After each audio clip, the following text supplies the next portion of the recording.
Hi, this is Bridget from SpeechTherapyTalk.com, and today I'm going to talk about my top 5 words that I start with when I'm working with a child who is a late talker, who has late language emergence, and they aren't saying their first words yet.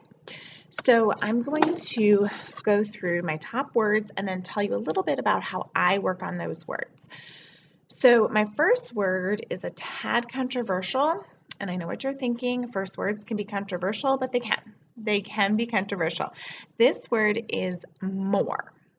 Now, I pick more because it is super motivating for children. Once they can learn more, so let's say they want more cookies and they learn the sign, this is the sign for more, or they learn the word more, all of a sudden their world opens up. They can use some sort of communication tool that's not whining or crying, but it's communicating, and they can get what they want rather quickly. So when they want another cookie, instead of saying, point, parents don't know what's going on, they say more. They might point to the cookie, more. All of a sudden they get more cookies. That is super powerful. The other really good thing about more is that it has the bilabial M, which is a very visual sound. So children can see how to say more rather easily, easier than the word k. Can't see how to say k, but they can see how to say more. And then also, it doesn't take a whole lot of fine motor control. So to say some sounds like S and R, T, it takes a more fine motor control of your tongue. Saying more takes less motor control. So it's just easier for younger kids to say. And then the third reason why I do love more is that it's super easy for parents to work on all day long. You can have more of anything, more books, work on more food, more blocks, more playing, more hugs, whatever it is.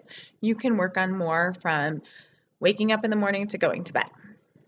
The only caveat to more is that some children will start to use it for everything, and then they don't say other words. So they just say more for more of anything. Now they're not saying the vocabulary word for blocks or peas. They're just saying more.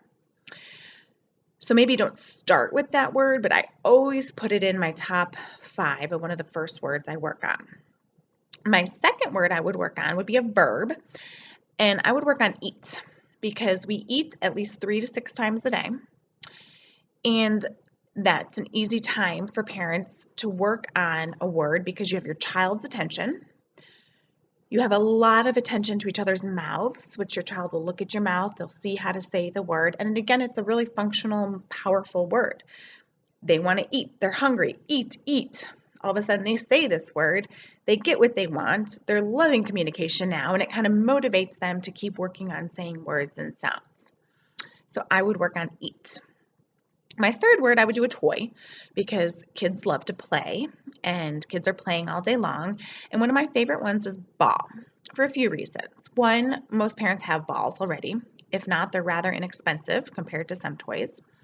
And it has that bilabial B sound. So again, less motor control to make that sound.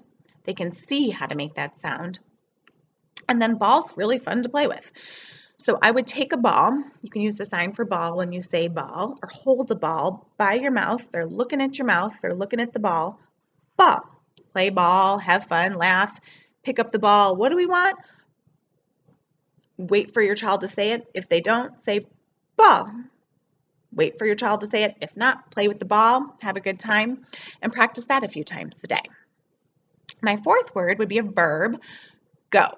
Now this one can be really powerful because it can let a child express needs. They want to go outside. They want to go downstairs. They want to go to bed. They want to go somewhere. It's kind of a short word, easy word, go. Now they may say do for go.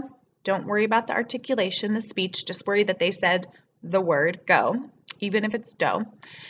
And then it's kind of fun to play with cars and make them go. So not only is it a powerful word, it's a fun word, and a way to prompt for it. You can say ready, set, and see if your child will say go, and you push a car and you have a lot of fun and you laugh.